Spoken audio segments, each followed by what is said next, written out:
Salam jumpa dalam renungan harian Katolik dari Paroki Santo Tomas Rasul Sri Bawono. Hari ini Rabu 17 Juli 2024. Kita akan merenungkan bacaan dari Injil Matius bab 11 ayat 25 sampai dengan 27. Saudara-saudari seiman, kita sering mendengar ungkapan bahwa hidup manusia itu misteri. Lalu pertanyaan yang sering terlontar adalah, bagaimana manusia bisa memahami rencana Allah? Lalu bagaimana manusia bisa mengerti jalan pikiran Allah? Sabda Tuhan dalam Injil yang baru saja kita dengarkan pada hari ini dan kita baca hendak memberikan sedikit pencerahan. Pertama-tama Yesus bersyukur dalam doanya. Yesus bersyukur karena Allah yang telah menyatakan kepada murid-muridnya kebijaksanaan dan pengetahuan Allah. Yesus menyatakan bahwa Allah adalah Bapa dan Tuhan atas langit dan bumi, dan Dia mengasihi semua anaknya. Doa syukur yang Yesus panjatkan mau menggarisbawahi bahwa bersyukur adalah sebuah kesadaran mendasar manusia yang mengimani Allah. Kita diajak untuk senantiasa sadar diri siapa Tuhan dan siapa diri kita. Dengan demikian, bersyukur merupakan pengakuan iman bahwa kita berasal dari Allah sebagai Sang Pemilik, bahwa Tuhan adalah asal semuanya. Tuhanlah Sang Pencipta, pemilik kehidupan dan alam semesta ini. Kedua, Yesus mengingatkan tentang bahaya kesombongan yang dapat menjauhkan manusia dari kasih dan pengetahuan tentang Allah, khususnya bagi mereka yang menutup diri terhadap warta kerajaan Allah, menutup diri terhadap kehendak Allah, mereka yang menutup pikirannya terhadap kebenaran dan hikmat Allah. Dengan demikian, kesombongan yang dimaksud tak lain adalah cinta berlebihan terhadap diri sendiri tanpa memperhatikan yang lain, baik itu Allah, sesama, maupun lingkungannya. Yesus memperbandingkan bahaya kesombongan dengan kesederhanaan dan kerendahan hati orang kecil. Bagi Yesus, mereka yang membuka diri terhadap warta kerajaan Allah, membuka diri terhadap kehendak Allah, disimbolkan dalam diri orang kecil. Dalam beberapa kesempatan, Yesus mengambil contoh anak kecil, bahkan sebagai simbol pemilik kerajaan surga. Lalu kualitas dasar apa yang mestinya ada dalam simbol orang kecil atau anak kecil?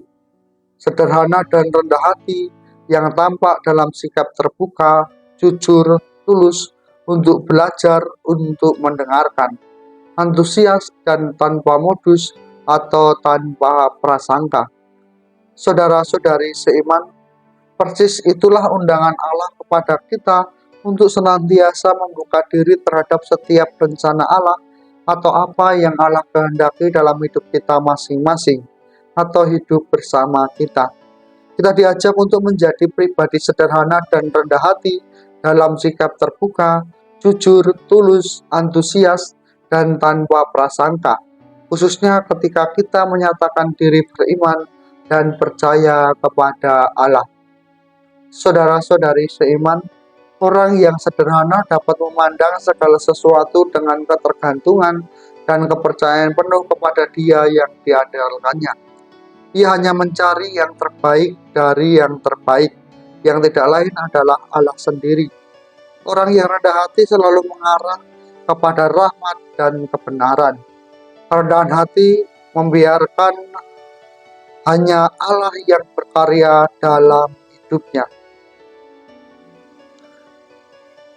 Saudara-saudari seiman, sikap dan pilihan Allah yang sejak semula hatinya tertuju dan berpihak terutama kepada orang-orang yang kecil, mereka yang sederhana, mereka yang miskin dan yang berdosa, serta yang dianggap tidak berhikmat, yaitu mereka yang menderita, yang kekurangan, mereka yang dilupakan, atau yang tidak dianggap.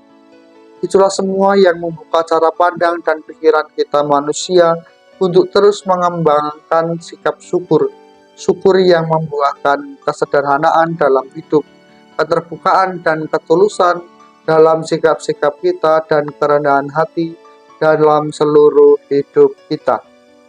Saudara-saudari seiman, sebagai orang yang sudah dibaptis, saat ini kita ambil bagian dalam karya keselamatan Bapa yang diterjemahkan dalam kehadiran Kristus Yesus yang menjadi manusia. Kita juga ikut ambil bagian dalam karya keselamatan Bapa dalam bahasa manusiawi. Dalam kehidupan kita, saat inilah kita diutus untuk membawa rahmat keselamatan itu kepada orang yang kita jumpai. Kehadiran kita sudah semestinya berdimensi keselamatan, bukan justru sebaliknya, karena kita sudah menyandang rahmat baptisan Kristus Yesus. Saudara-saudari seiman, maka mari kita juga bersyukur jika kehadiran kita menjadikan orang lain lebih baik. Mari kita bersyukur, mungkin karena kehadiran kita orang lain mendapat anugerah keselamatan. Namun kita tetap sadar dan ingat bahwa bukan pertama-tama karena kita mereka menjadi demikian. Kristus Yesus yang kita terimalah yang memanggil mereka. Kita yakin dan percaya bahwa tidak seorang pun mengenal Bapa selain Anak, dan orang yang kepadanya Anak itu telah berkenan menyatakannya. Maka pada hari ini saya memberkati saudara-saudari sekalian, Bapa dan Putra dan Roh Kudus.